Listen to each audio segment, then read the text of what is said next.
Hello and welcome to Workforce Wisdom. I'm your host, Christy Bray, Chief Customer Officer at PracticeLink. This podcast explores the latest trends in healthcare recruitment, highlighting innovative strategies, success stories, and fresh perspectives that are transforming the healthcare workforce. These episodes will lead to in-depth, thoughtful discussions with recognized industry-leading healthcare professionals, exploring the challenges of healthcare recruitment and beyond. Whether you're an experienced recruitment professional or just starting out, this podcast aims to help you discover how experts are reshaping the industry, leveraging technology, and fostering inclusive hiring practices. Today's episode of Workforce Wisdom, From Awareness to Impact, Conscious Leadership with Gayathri Riddhi. Gayathri is the founder of Realize to Win, where she blends life and executive coaching to help individuals and organizations unlock their fullest potential. With over 2 decades of experience in corporate leadership and coaching, she empowers clients to lead with authenticity, empathy, and resilience, aligning personal growth with professional success. Guided by values of compassion, integrity, and collaboration, Gayathri creates transformative coaching experiences that foster self-awareness, intentional leadership, and lasting impact. Welcome. It's so nice to see you again. Thank you, Christy. Thank you for having me join today, and thank you for that solid introduction. Well, let's just jump right in and talk a little bit about your background and really the inspiration that led you to where you are today. So you've had a diverse career journey that led you to founding Realize to Win. What inspired you to create this company, and how has your personal journey really shaped your mission? Thank you. Thank you for asking that question. You're right. I've had decades of corporate leadership experience, and within that, a lot of coaching experience. But when you really distill it down, there are 3 key inspirational points that truly led me to creating Realize to Win. And the first one is inherent in the name of the organization itself, which is my fascination with the human mind. It is so fascinating to me that the exact same scenario can be seen by different humans with completely different perspectives, and each could take it as their perspective is the most valid of them all. So it's very fascinating to me, just the journey of the human mind. And in addition to that, throughout my leadership career and life just generally, I recognized consistently that the way we train our mind is how we end up leading our life. And it could be personal or professional. And it is that moment of realization that shows what you're going to do next. So are you going to take that lesson and do something with it? Or is that just a moment that you let pass by? So that awareness of that moment was part of the journey towards Realize to Win. And the second part of, or the reason for creating this organization, is my own journey, personal journey that you referenced, which is at some point I recognized my purpose. And my purpose, I realized, was where it gave me the most joy. And that joy came when I shared my perspective, my learnings, and I was able to help another shift their trajectory of their life, where they were stuck, and now moving into what they consider their winning. So that was the second reason. And the third is a culmination of it all, which is what has now become a creation of mine, which is the SIRE model. And this SIRE model came out of years of me being a student of the mind, me being such fascinated leadership observer and practicer, and figuring out how, as a leader, we can strengthen ourselves and become conscious leaders. So this SIRE model is what I call the blueprint of conscious leadership. And SIRE stands for self-awareness, self-inspiration, self-regulation, and self-expression. So with Realize to Win, with this model, after 2 decades in corporate leadership, I coach leaders and teams to turn inner clarity into day-to-day behaviors that we can feel leads to healthier culture, better decisions, and outcomes that last and are sustainable. Yeah. Yeah, that it's amazing. And I know we met through a client and consultant type relationship a couple of years ago. So I'm very impressed and fascinated by your journey, and I'm glad that we actually live in the same community and connect that way. You know, a lot of what you've talked about really is unlocking one's potential.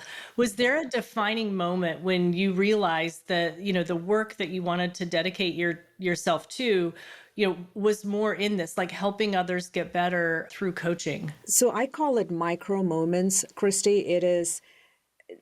One of the biggest practices that I'm proud of that I now has integrated into this model is reflection.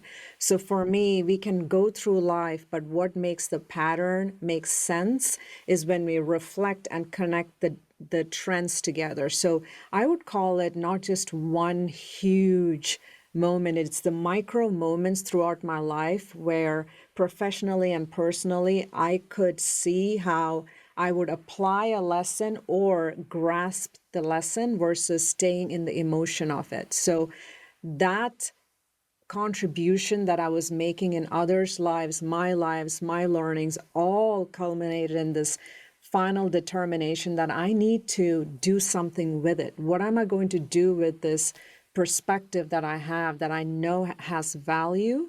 And how do I bring that to the world? So I would say it's not just one moment, a lot of different moments. Yeah. Yeah. Your work also emphasizes conscious leadership, which you talked a little bit about. How do you define conscious leadership, and why is it so critical, especially in today's workforce? Absolutely. The scale, Christy, the scale and intensity of disruption that we are facing in every facet of personal and professional lives has intensified, if that was possible. And we need to anticipate it continuing in this trajectory for the near future. And so it's not just leaders. I think for every single one of us, we have the opportunity to lead our lives with conscious intention so we can navigate this disruption in a more emotionally regulated approach, and that is supported by strong mindset. So for me, conscious leadership is what allows you to be present in the moment you're in and be intentional with very specific behaviors that we repeat with purpose, and especially under pressure that create conditions for everyone impacted, including self, of course, as the leader, to be most effective in what you're aiming to accomplish. And you can see the variables are going to be different for everybody. So it's a way of approaching yourself and the way you navigate life. Yeah.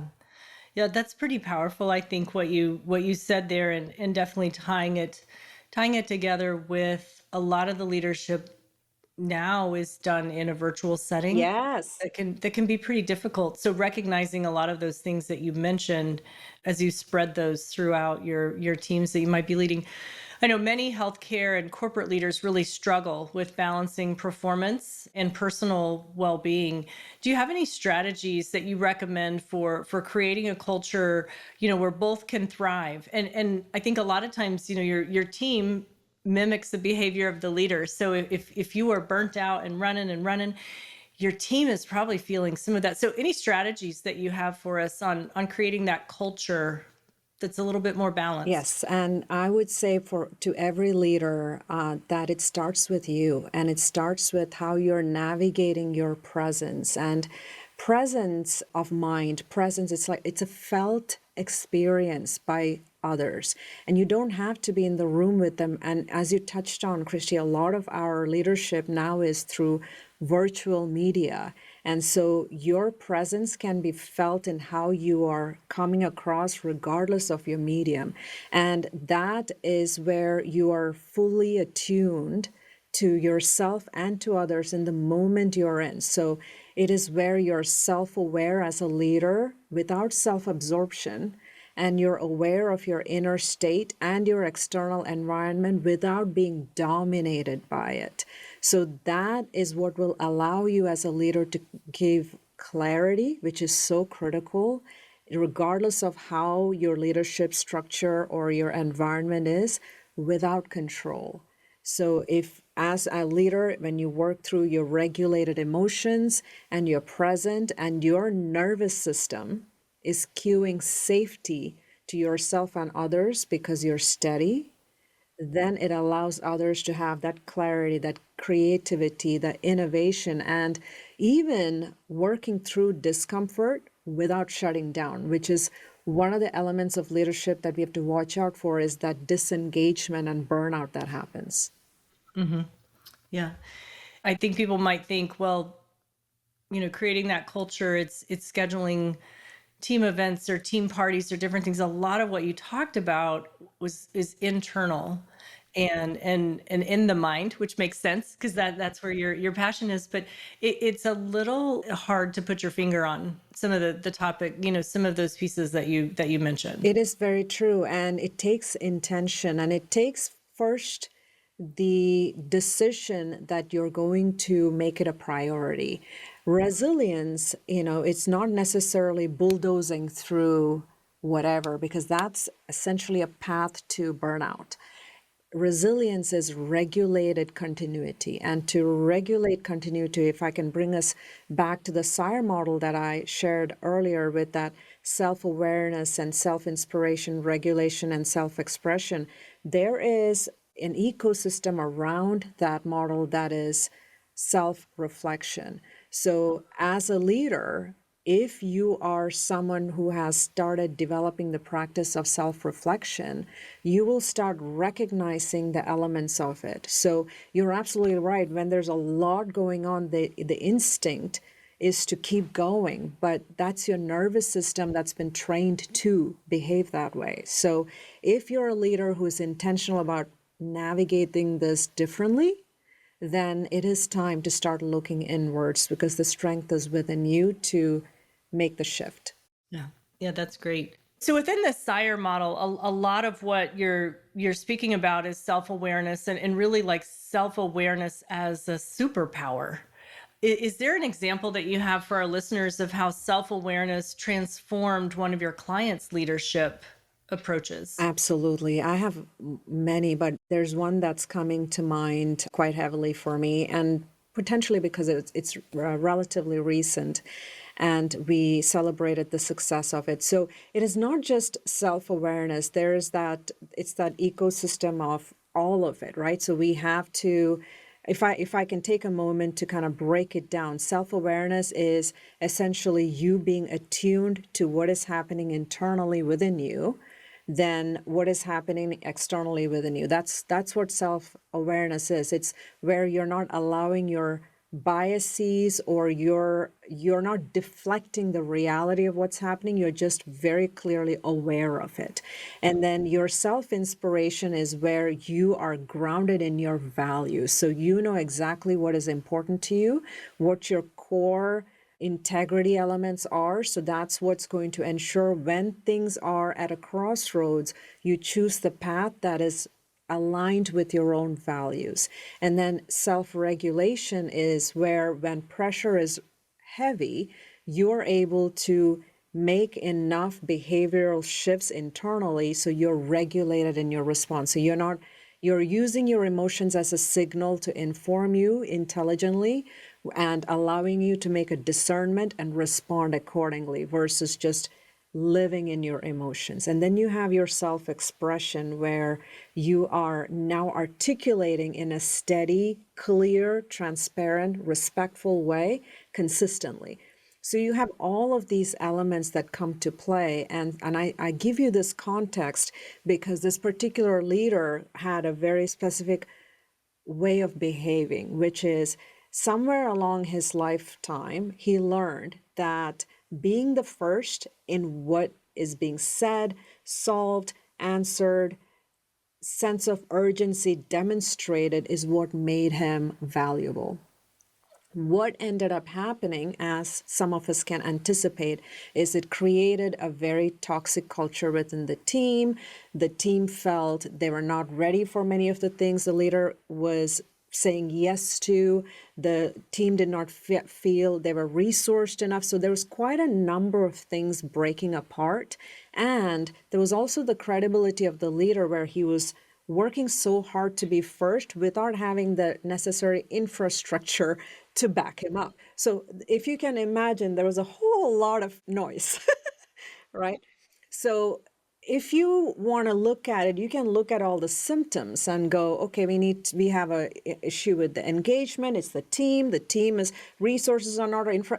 We can look at all that, but the way my coaching works and the way I work with the leader is going inwards. My question was, what makes you value urgency, right? Where did this come from, where your leadership value is that you needed to be first? And it was so interesting, that conversation. Of course, to be working with a coach and for it to be effective, you have to be open to being vulnerable, and you have to be open to really truly be ready to solve. So where we led to is a very early in life experience plus early in leadership experience, where when he was not first, there was a drastic impact. And there was a lesson learned that his value is only there if he shows up as one. If he's not one, then he has no value, right? So, and that was it was a hard moment to come to, but it was such a valuable insight to come to. And you can see how all of those elements had to come into play for that realization, right? That's why I wanted to give you the context of the SAR model. And so now it was us working through reframing what his true inspiration is. And this leader's true inspiration was purely value-added solutioning. Value-added solutioning that truly elevated his team and his organization. But there was a disconnect between his nervous system response and what he was truly valuing. So that was the journey where we needed to have him work through. And within the SAR model, there's a behavioral interception strategy that we have, which is called halt, rise, and shift, which is essentially halt is where we needed to recognize, where is this coming from? So you start with, are you hesitating? Are you avoiding? Do you have a scarcity mindset? What is it? And for this particular leader, it was a scarcity mindset, is that if he did not do this, everything's going to fall apart for him. So he was trying so hard to prevent this disaster, right? So we needed to first recognize that, sit with it, and then it was his decision to come out of it, to rise out of it. And so the thing with our habits and what we've trained ourselves, it's not an overnight, a switch that you flip and you suddenly turn into this brand new person, right? So you have to practice. You have to practice the rise, which is every single time that instinct to respond a certain way comes, you recognize. So R is for recognize, and then you remember what your intention is. So that inspiration comes up. My inspiration is value add. So let me not jump, right? So it's that moment where you're reconnecting with yourself. What is your true inspiration? And the other practice that he and I worked through is, and he made his own choice, and all of us have different preferences, is to shift our brain from emotion to tactical discernment. We need to give it a cue. So he chose a specific physical cue, right? So it could be us touching or holding a fist. It could be us picking up a pen. It could be something that shifts his mind from all this emotional processing to discernment. So it's a senses application, and then he's evaluating, is this the right approach for now? And then moving. And you can see this is not a reaction. This is an intentional response. And it's something that you have to practice because you have trained yourself to be something else, some other way for a very long time. And that's how you shift. And you shift and you integrate and you flow. And the final element of shift is T, which is trust. And then you trust yourself. trust the process, trust yourself, and this will make a difference. So with this particular leader, as a coach, one of the things that I shared from the beginning, like what gives me joy. The joy is when I have a leader who is determined to walk the path and will take the necessary actions to walk the path and then make the shift, and will not consider it just non-value added activity because doing the productivity is value add. This is what's going to make such dividends for this leader for years. And it started making a shift in the team because there was a vulnerable conversation with the team to let them know why he was operating the way he was. And he extended the request to catch him. Like, if he's going in that way, team, tell me, right? Because the team did not feel the psychological safety prior to this to even stop him. They were just caught in the whirlwind of a reaction, and now they have to figure out how to make his commitments come true. Did that help? Did that resonate? Have you known a scenario like this? That was a terrific example, and some of it as a solutions driven thinker. I can get from A to Z really, really quickly. And so I have some compassion for this guy for sure, because that's me. And I think a lot of us were taught, if you're not first, you're last. And so really breaking down that, competitive type component.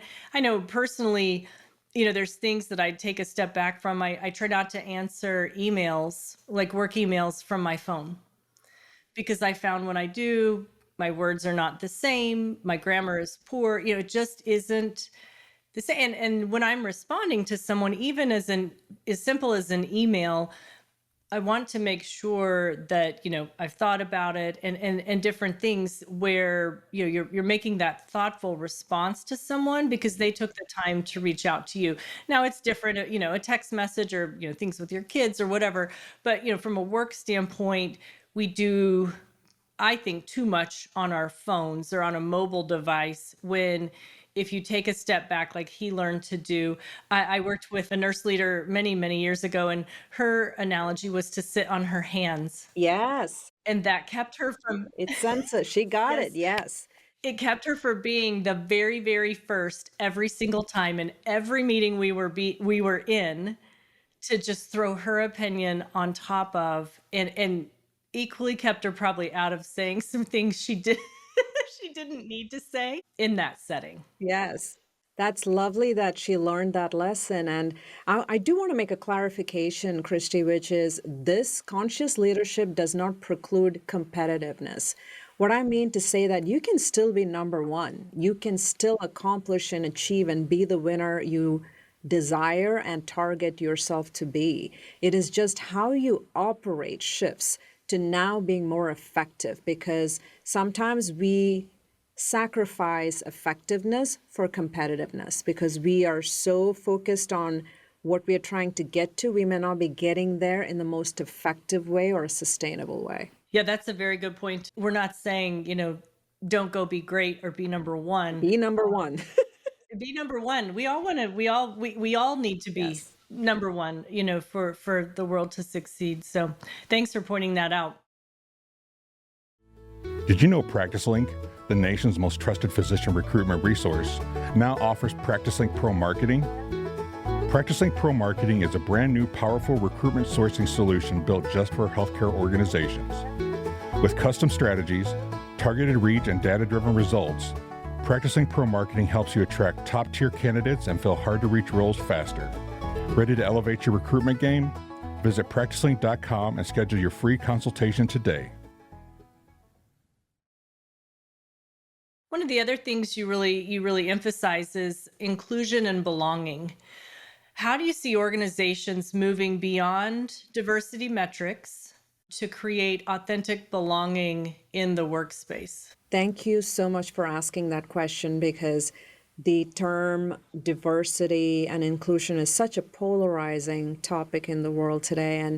And it just emphasizes to me that the point has been missed in so many ways. So For me, from a conscious leadership lens, inclusion is absolutely not metrics. And it's especially not metrics that's focused on the steps being taken to change an environment, right? So we have done this much to change the environment. Inclusion is reflected in psychological safety. So what that looks like is and feels like is who feels psychologically safe to speak, to act, to be heard, and how are decisions made. An intentional, conscious leader must first ensure that his environment feels that psychological safety first. Otherwise, any metrics you establish to create inclusion is going to inherently exclude who don't fall in that metrics. So it's more of completely standing back and looking at what are we trying to accomplish here? And if you're trying to accomplish an inclusive space where the right minds come together to make the best contribution, then the space we need to be looking at is how do we create that psychologically safe space for everyone to come together and contribute in their best. Yeah. Yeah. I think those things are key.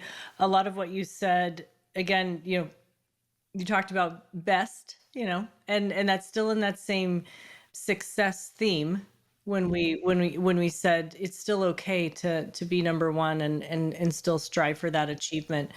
In healthcare recruitment, especially leaders are really navigating some workforce shortages. So I don't know that there isn't a position within healthcare that isn't tough to recruit to. Now, a lot of what I'm hearing is executive recruitment, as again, those experienced folks are leaving, making sure they've got the right mentors and experiences as they come in. But what role can conscious leadership play in retaining talent during these challenging times? You hit on it. It's absolutely the retention. And especially when resources are tight and we are our goals typically don't level down with resource constraints. It's usually stays plateau, and if possible, there's an addition to it, right? So the pressure to produce can dysregulate us.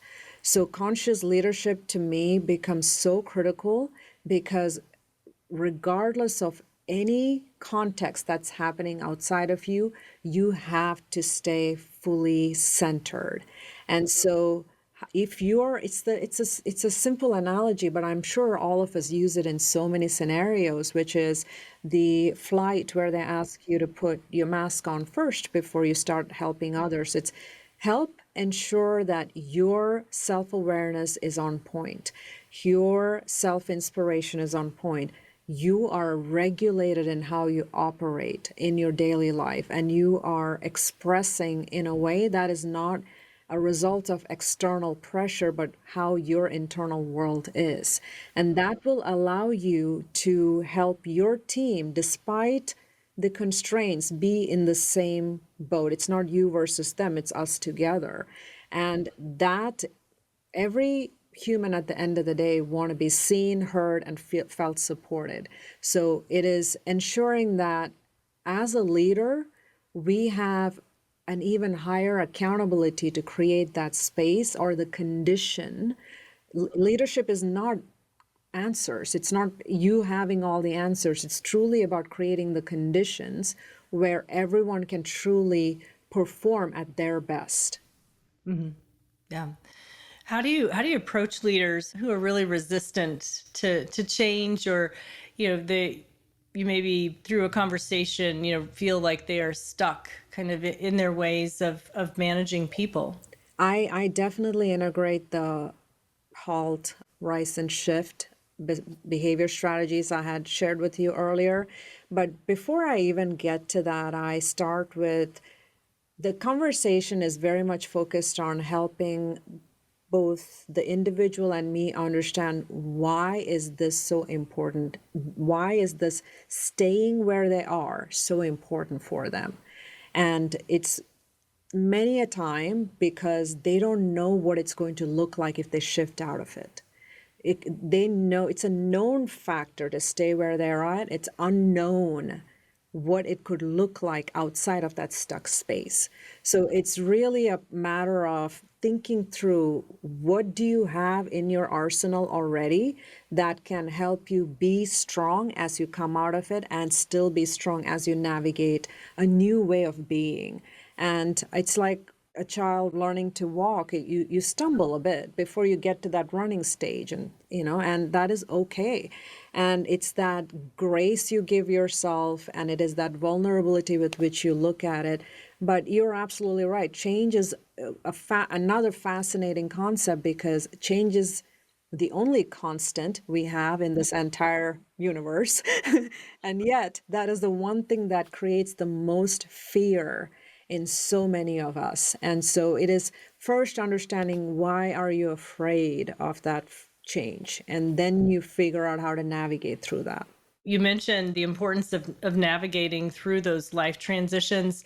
Are there any practices that you recommend for professionals? They're facing maybe a career pivot or burnout or some personal challenges. Absolutely. I definitely recommend you have your own practice of pausing, right? So I love that example you gave of that nurse leader before, where she sits on our hands. So, part of it is getting to your physical senses, shifting your mind from your emotion to your discernment spaces in your brain, essentially deciding that when something happens, you're going to stop, you're going to reason. Again, the halt, rise, and shift. I will keep repeating that with you, I think, because that's the thing. And I came up with that acronym. Even if you don't know what the actual alphabet stand for, which is hesitation, it's still the strategy of pause, halt, rise out of it, and then shift to a new way, right? So that's why I came up with that acronym itself. So I would say halt, rise, and shift. And don't forget to self-reflect. Yeah. Yeah, a lot of what we talked about. I hope that the listeners are hearing that. A lot of the program is focused on things within. So winning, from within. What does that phrase mean to you? And how can executives or leaders apply it in their daily lives? Absolutely. So for me, and you're right, I put it in, and I was also pointing out the competition part, because that is our desire to be our best is one of the fueling elements of growth. That's what's going to help us navigate no matter what challenges we face to get to that growth. So winning is such a subjective term, because it is going to look different for every single one of us. And so my guidance through coaching is to first drive deep into your own inspiration and authentically figure out what winning looks like for you. Is that creating a legacy that you want very intentionally to do something, accomplish something? Is it where you're just going to do your day-to-day role well? Is it something to do with what does that look like for you? Only you can speak to it. But once you know it's fueled by your inspiration, now you have a very steady path. Your decisions tend to get easier after that. Yeah. We talked a little bit about change being hard, leading through change is hard, but the importance of what I think you said there, that path, it's kind of the light at the end of the tunnel type of a mentality, that if it's there and people can grab onto it and feel it, it becomes a little bit easier. It's still change, but like if they can see it, it's kind of always explaining the why. When you're leading people, always explaining the why behind things, and a lot of times it's explaining the why more than once because we all take it in a different way. And even when you're tired of hearing something being talked about or things like that, there are people who still are ingesting and taking in that message, or even still, processing and thinking about it. Yes, you hit a very pivotal point, Christy, which is all of our processing look different. We don't operate the same way. We don't have the same context. We don't have the same experience. We all the variables that give meaning to a specific scenario looks different. And I was sharing with you when we first started this conversation, that is so fascinating about the human mind, because the exact same scenario is going to be taken very differently based on where you're coming from, what you've trained your mind, what your mind has seen, what your mind has learned, what your mind has determined is important. So all of that will make it all different. And so, you're absolutely right. And it's not necessarily you repeating, it's you ensuring that the information is being absorbed with the threshold you expect. Yeah. Yeah. And I think that that's the hard part, I guess, about being human, being a leader, being on a team in these is every one individual, their mindset and thinking process is different. Which is why we call it inclusion. Right. Right. So you get all of those pieces together in the pot Yes. and working together. Yes. Yeah. Yes. So what is a small mindset shift that leaders can make today that would have an immediate positive impact on their teams? I love this question. And for me, based on everything that I've learned, my years of coaching, I would say if you can work on shifting from proving your point, your worth, your value to simply practicing your authenticity with intention to create psychological safety within your teams, you will see a massive shift. Can you go a little bit deeper into the psychological safety? I'd really like to hear, either how you define that or help people understand what that means, because I do think a lot of leaders have a blind spot. Yes, for sure. So psychological safety, and I'm going to ask Christy for you to look inwards within you, right? So you want to think of the conditions, the people, and the scenarios that allow you to be authentically you. So what that means is when you're about to speak, you speak. When you're about to share something, you share. When you're thinking an opinion or a perspective of your own, you feel safe to even do that, which is very much a space where you're allowed to make mistakes. You're allowed to think differently. You are okay in sharing that, hey, this is making me uncomfortable. This is making me comfortable. I did not understand. Could you clarify that more? So, and this is not an easy task when there's a counter pressure of productivity, right? So it is not, in no means is this an easy journey. So where I would ask leaders to shift is leading beyond the self. And I did a recent episode on that, or is it gone up yet? I don't know. Sometimes when I do my podcast, I don't know if my episode has gone up or is it still in the line to go up.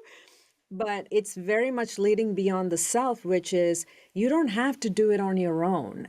Have your team help you, have your support surroundings help you. There's a lot of leaders that I work with, I've worked with, that I have experienced who have this perspective that leadership means you carry the burden. And that is not, first of all, sustainable. And that is not quite something that's going to create the best success for you. You want to spread it. So how do you bring the team in to see how psychological safety is a team event versus just a burden on the leader, right? So, and that allows vulnerability to happen on both sides. But again, Christy, the world has shifted to a point where there's a higher level of cynicism, there's a higher level of hurt and trauma. So that just simply means that as a leader, you would have to lean in a little bit more to show the team you're working with that your intention is truly to create psychological safety, because that distrust is a hump you have to cross. Mm-hmm.